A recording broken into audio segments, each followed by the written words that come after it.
Good afternoon, everyone. We have the pleasure today to have in our office Lisa Max.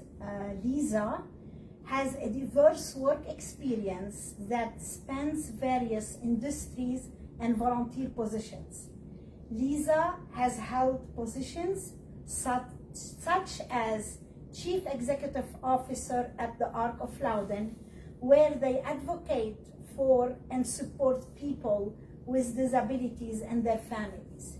Lisa also served as the chairperson of the Virginia Identity Management Standards Advisory Council, where they guide the adoption of identity management standards.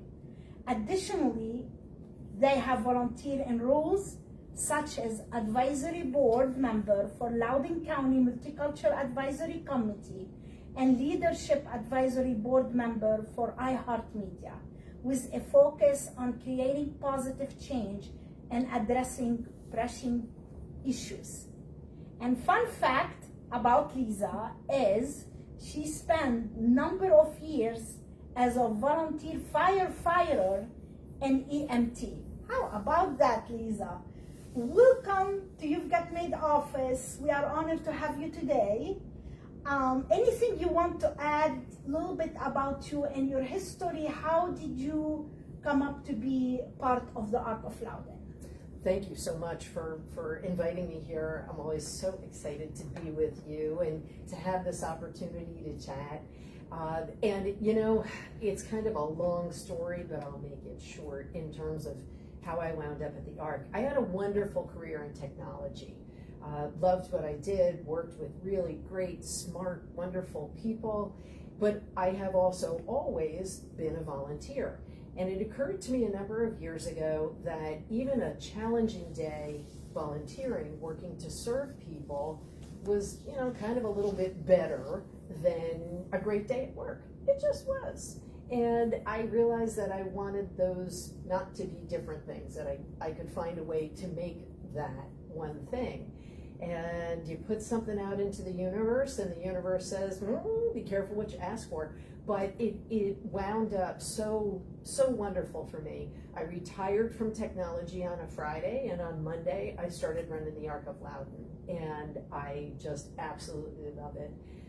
People with disabilities, an incredibly important, poignant thing for me personally.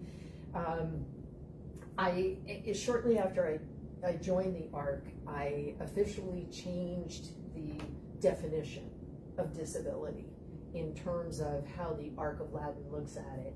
And that encompasses everything, anything that prevents you from living, call it a typical life, from being able to do typical things, so that you have to find different ways to get things done.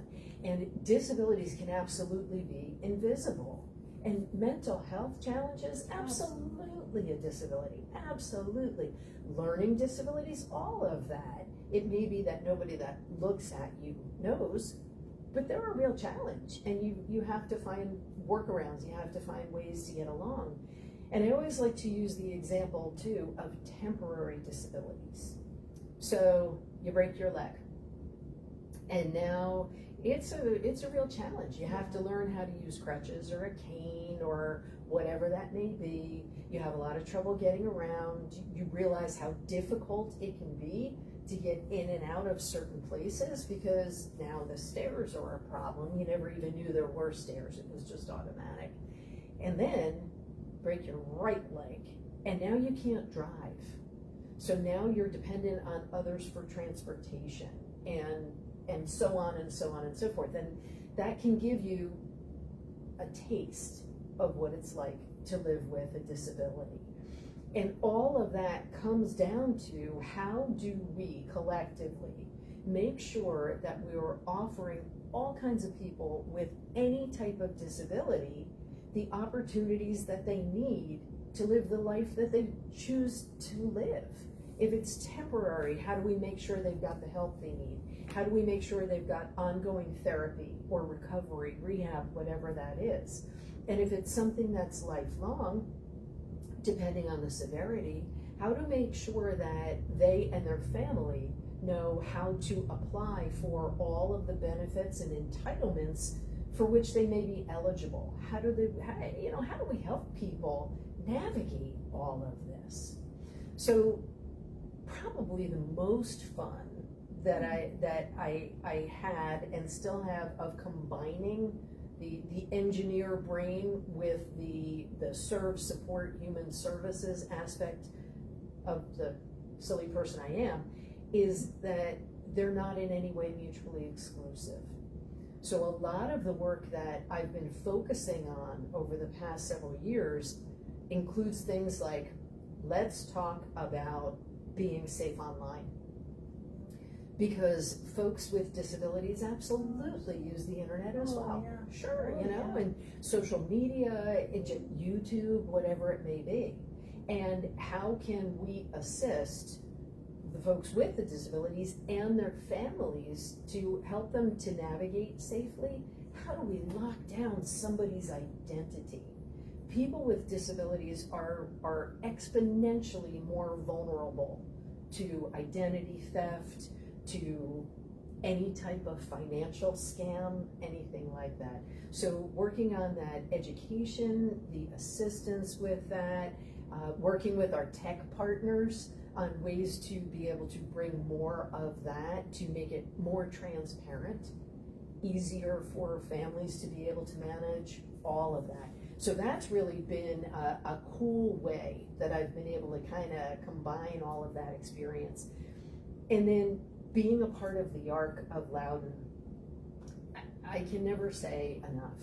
I mean, amazing happens every single day. Yeah. And this is where it will come.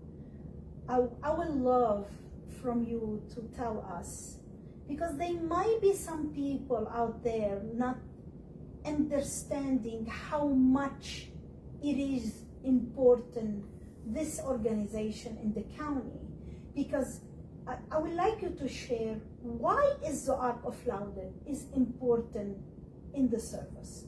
I want you to tell us, because I know me personally, because I'm involved in the organization I support in the past, and now one of the best event I missed so much is the Shock October, because I used to look forward to it every year, and I know when you stop it, if you remember, I got back to you and I said, Lisa, we need the Shock October.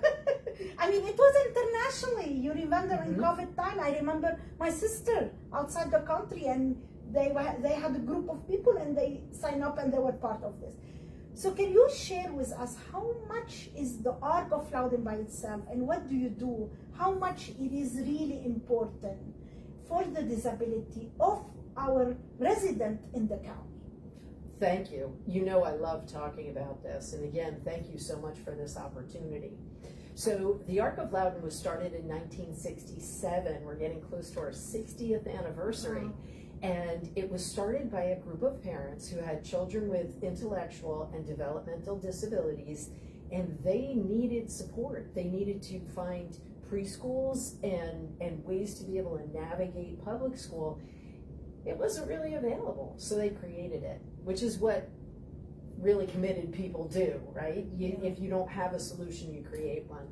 So shortly after the organization was created, they became a member of the Arc of the United States.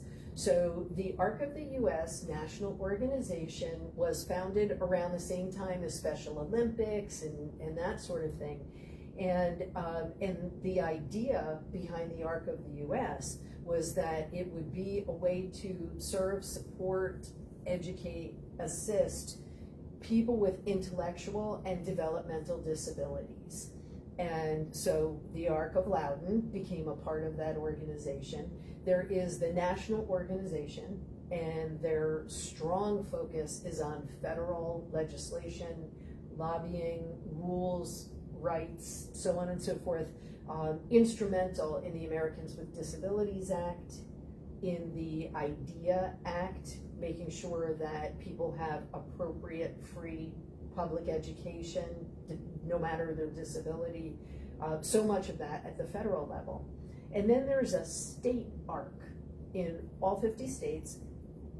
The Arc of Virginia, that we work very closely with, focuses on state legislation.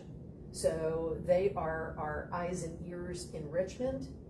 And then there are local chapters. So the Arc of Loudoun really has a specific focus on Loudoun County, but we serve people regionally. And we really are kind of a unicorn in the Arc world. Most of the local chapters have a sole focus on advocacy, on again, the legislation, the rules, the rights, that kind of thing. That's just one of our programs. We also have direct services that we provide. So we have a private day placement special education school that serves the entire region. We have children on transport every day coming from Washington, D.C., from Jefferson County, West Virginia, Shenandoah County, Virginia, and all points in between. We had, and I'll get to it in a second, a really robust early intervention program. Preschool related services, speech, OT, PT, whatever it was that the children needed, so that we could start them very young, get them into preschool and get them kindergarten ready. The children and their parents, lots of parent training. And then one of the other things that we do at the Arc of Loudoun that is really unique is our Ability Fitness Center. And the concept behind Ability Fitness Center is that for somebody that has a neurophysical problem, whatever that challenge may be, it may be that they had a spinal cord injury or a traumatic brain injury, somebody had a stroke. It could be part of a developmental disability like Down syndrome, where there are some physical challenges associated with that, cerebral palsy. It can also be a rather devastating diagnosis of an impending debilitating disease like Parkinson's or multiple sclerosis. And the idea is that traditional medicine, certainly traditional insurance, gets to the point where they'll tell somebody, you know, you're really not going to get any better. You're never going to walk again, or you're not going to be able to do this, you won't be able to do that. So they can no longer get physical therapy or, you know, other services they need. So you come to the gym, come to the fitness center. There's a monthly fee, monthly membership, but you can get out at any time. We don't play that commercial gym thing, you know, where you can't get out. Yeah, exactly. But you come to the gym, and I do air quotes, personal trainer is a PhD level physical therapist, and you've got professional physical therapy technicians, and you're working on very highly specialized equipment, and miracles happen. Well, one of our clients, I refer to him lovingly as coach, football coach, many years, high school football coach, college, best of the best. And he was at a football practice several years ago and dropped. Brain injury, you know, and stuff like that, whether it's an aneurysm, a stroke, whatever, brain injury. And the long and the short of it was that he had doctors look him in the eye and say, never. You're never going to walk again. You're never going to talk again. You're never going to this. You're never going to that. And fast forward, and coach is rocking it, and he's back on the field coaching. And he still needs assistance to walk, that's true.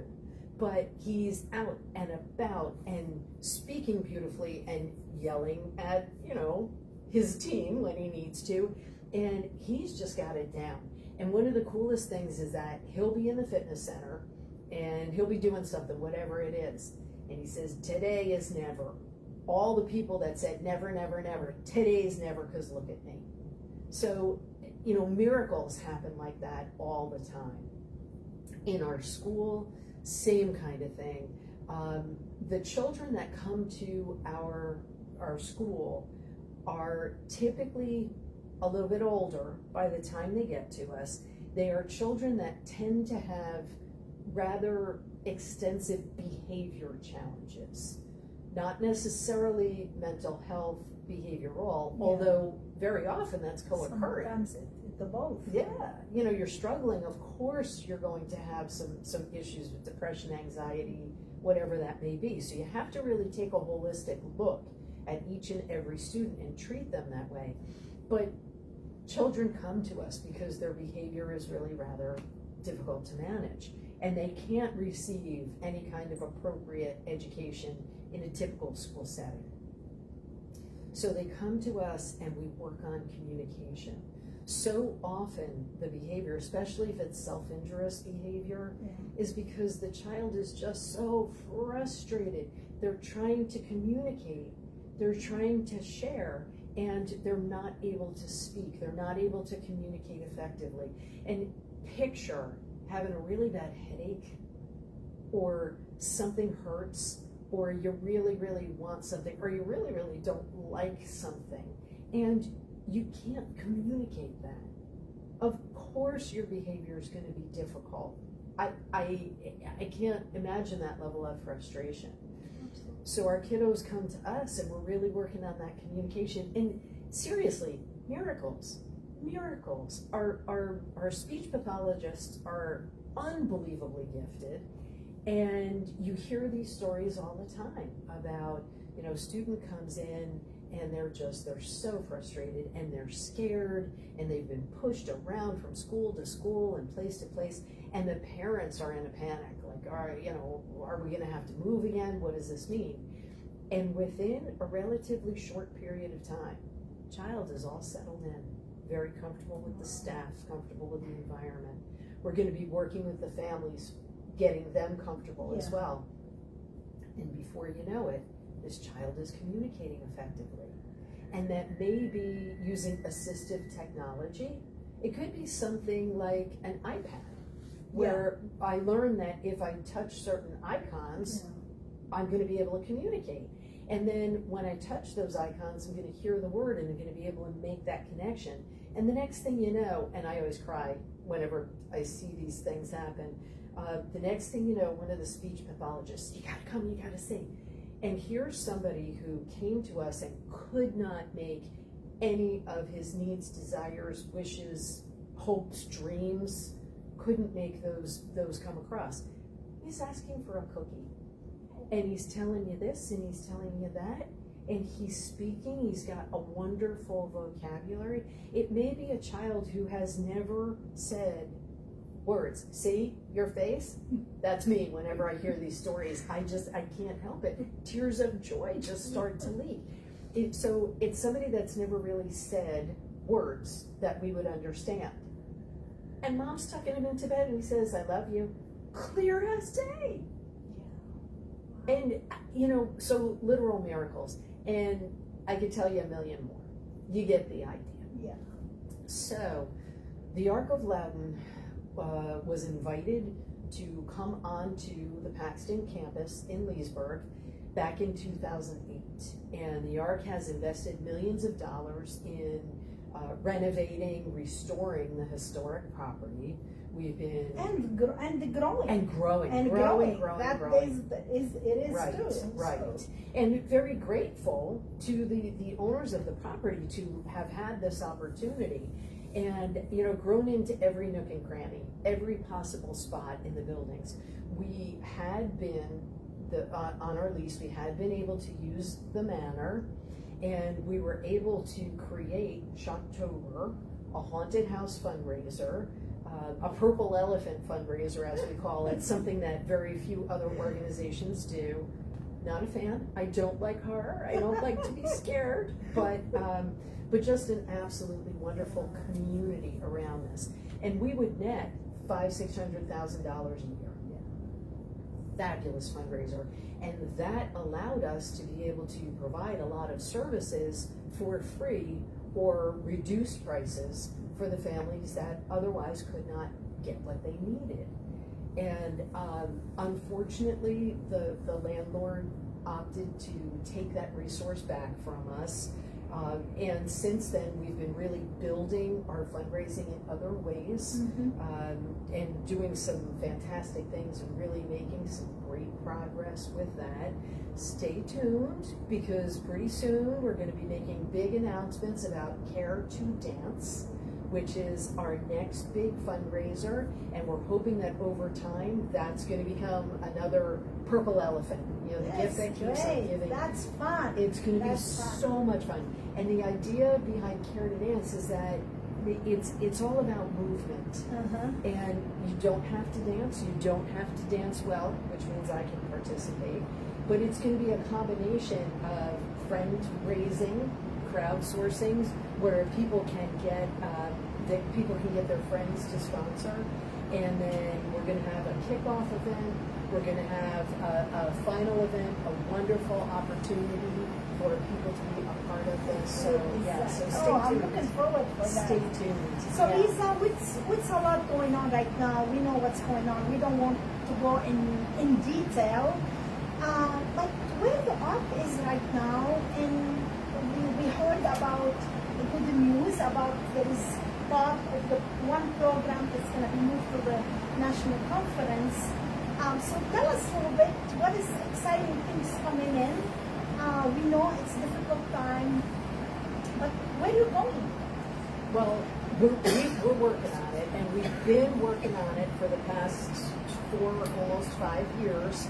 A lot of it is because we've outgrown where we are. So we've been working on what's next and how we can expand for a very long time.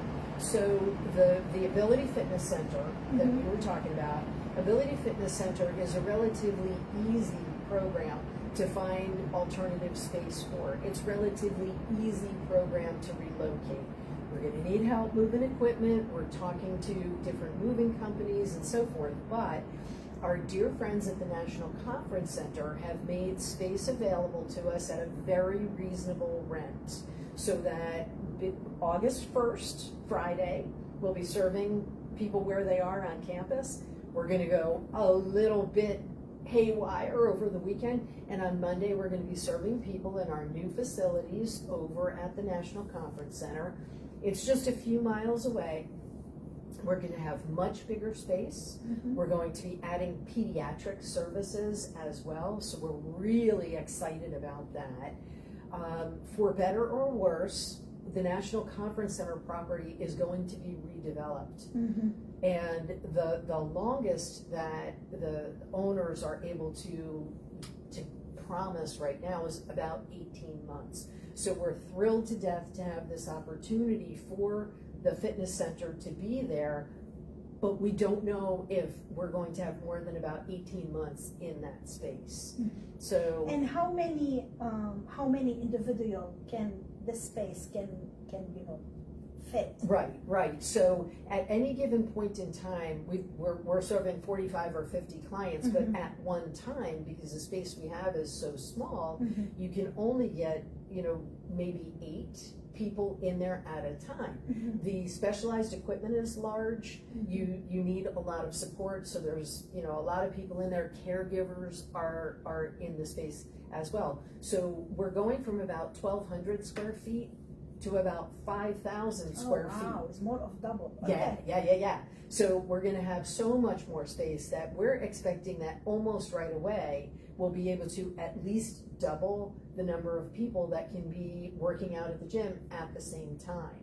And then again, adding pediatric support, which we haven't had room for, being able to do that and continuing to expand. So in the ideal, we're there, it's wonderful, we continue to build the program for 18 months, and during that time, we're able to secure 8,000 square feet, someplace that can be a permanent home for the fitness center. What do you need help right now on this process? I know you did say movers. Can you share with us, with the audience right now, like what can we help? What do you need help as businesses or maybe individuals too, as volunteers? What do you need help with this? Because that's a short time you have. Yeah. Because we want to do it very quickly. So we may need volunteers. We're still figuring out exactly what that looks like, how that's going to work. And a lot of that will depend on the moving companies that we're speaking to. We're really hoping that we can have all of the moving services donated or at least significantly reduced. We know it's expensive to move heavy equipment. but we're hoping to be able to reduce that. So we may need volunteers to help us on the packing end, to help us on the unpacking end. Stay tuned, we'll be making sure that we make that very clear when we do. We also would love to be able to work with some of the partners. So for instance, you know those really big mirrors in workout spaces and gyms Yes. and stuff? Well, the mirrors that we have in our current smaller space are very large, very expensive to move, very difficult to move. Yeah. So one of our asks, one of the things we're pursuing is whether or not one of the amazing glass mirror businesses in Loudoun County might be able to donate or significantly reduce and install new mirrors in our new space. So there are all kinds of things like that that are very, very helpful for folks to help. And then, you know, number one always is money. It really comes down to that. With the increased space, we know that we're going to be adding a number of clients, children and adults. We've always got a wait list. We can't wait to clear that wait list. But with that come people that really need financial assistance. So having people donate funding to us to help with the move, to offset the operational expenses, and also to really fill up the coffers in our Bridge the Gap fund so that we can scholarship more people, we can help more people that need these services. So money is always wonderful, and any amount helps. Any amount of money helps. Okay. And in the meantime, you're still looking of another space, and that's something, you still want something in Loudoun County as a building or anything like that? Yes. Any space, square footage specific it's required to move all the arc to a new space? Can you share with us what are you looking for exactly, for the future? Sure, absolutely. Well, again, we've been looking for years now. Our goal was to be able to keep all of our programs together, and that would have required at least 30 to 40,000 square feet.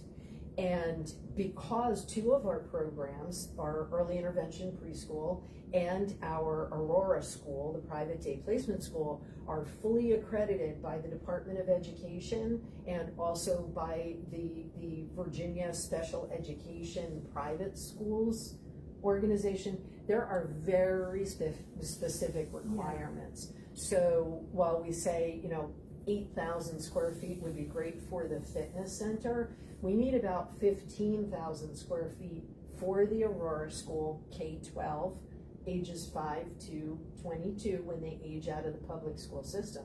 And then we also need 10,000 square feet for the preschool and related services. So we need 40,000 square feet. We also do so much advocacy work, which means that we need the private rooms to be able to have personal conversations with families. It means that we need lots of training space. We do a lot of training in the county. We train law enforcement and first responders in the best ways to work with people with disabilities, how to recognize a disability, how to de-escalate somebody's behavior, how to most appropriately help somebody that finds themselves in any way interacting with emergency response, firefighters, police officers, that kind of thing. And that's just one small piece of the training that we do. So it's a lot. But the hardest thing to move, the hardest thing to find an appropriate space for are the schools. Yeah. Because the requirements from the State Department of Education are pretty extreme, pretty extensive. You've got to have 50 square feet inside space per student. Wow. And it's more than normal, 35. Right. Needs to be. Right, so 35 square feet would be typical, like a typical school would be about 35 square feet per child. For us, it's more than that because our students are one-to-one plus. So you've got a student, you've got an instructional assistant who is with them at all times. Then you have special educators working with them, behavior specialists working with them, speech pathologists, occupational therapists, physical therapists, so on and so forth. So there's a lot of space needed for that. And you need outside space. You need playgrounds with at least 75 square feet per student, so that you've got lots of places outside, lots of green space, lots of opportunities to learn, grow, get physical outside. You need to be able to secure the facility. They're schools. We know what that looks like. We have to be able to secure the property. We need to be able to have bus loops to get all of our buses in and out. You know, again, from West Virginia, from Washington, D.C., they have to be able to drop off and pick up. And we have a very large staff. So because our schools are 1-to-1 plus, if we've got 50 students, we've got 70 employees just for that one program alone. So it's a lot to ask. And it has to be zoned for private school education. And I think the problem, if I'm not, you can stop me here if I'm not. What you do, you can't partner with another, the ARC, because the ARC of Fairfax is completely different program they have, correct? So there is no partnership with another ARC to see if they can help or take at least one lift from you guys, like one program or anything like that. Am I correct on that? Like, because they do their own thing is different of what you do, correct? Okay, so I'm gonna say no. Okay. Incorrect. Okay. But here's That's why. okay. And thank you so much for this opportunity. So the ARC of Fairfax, which is now known as the ARC of Northern Virginia, has a really strong focus on advocacy. So again, the benefits, the entitlements, the legislation, and also on education. So they're working with a lot more adults with intellectual developmental disabilities. That was a restriction for the property that we've been on. It had to be children. We were allowed to work with adults with disabilities. So Arc of Nova does that. But we partner, we partner on everything. As a matter of fact, one of the first phone calls when it became public, because a lot of this has been happening behind the scenes, but when it became public, one of the first calls was from the Arc of Nova saying, how can we help? Can we help with office space? Can we this? Can we that? So yes, we can partner. However, because we're a unicorn, because we have these programs with such specific space requirements, it is difficult. It is difficult. So we work with so many of our partners in the county. I have the honor of serving as vice chair of the Loudoun Human Services Network. Lots of human services organizations, maybe nonprofit, maybe governmental, maybe for-profit. We all work together to serve people that have any kind of a need. It may be economic disability. It may be that they need help with language. Whatever it is that they need help with, we all work together. So there are any number of organizations that we've been talking to for years. How might we be able to co-locate? The Department of Education is a challenge with that. We have to make sure that all of our kiddos and staff are very much separate and and protected. But we're having those conversations all the time. And what that really means is that all space is something that we're looking at. Data center companies that may have land, that may have space that's available. It could be, an agricultural area, whatever it is. In the ideal, we stay very close to where we are in Leesburg, because we know that that's where the need is. Yeah. And we're really hoping that we don't wind up, losing staff, losing clients because we have to move too far. Yeah. But that the key is too, because you're local. Exactly. That's Loudoun County. Exactly. Most of your clients. We know that you also have students from all over, but we serve over 5,000 people a year. And it's a huge number. Yeah, we need to keep doing that, and the need is just growing and growing and growing. You look at census numbers, you look at the decennial census, and then all of the separate community censuses that happen. A lot of the data that the county has collected, that the whole region has.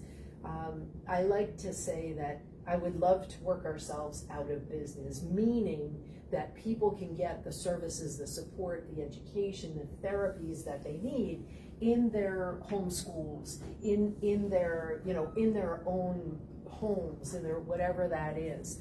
But the reality of it is that doesn't happen, and it's unlikely to happen anytime soon, certainly.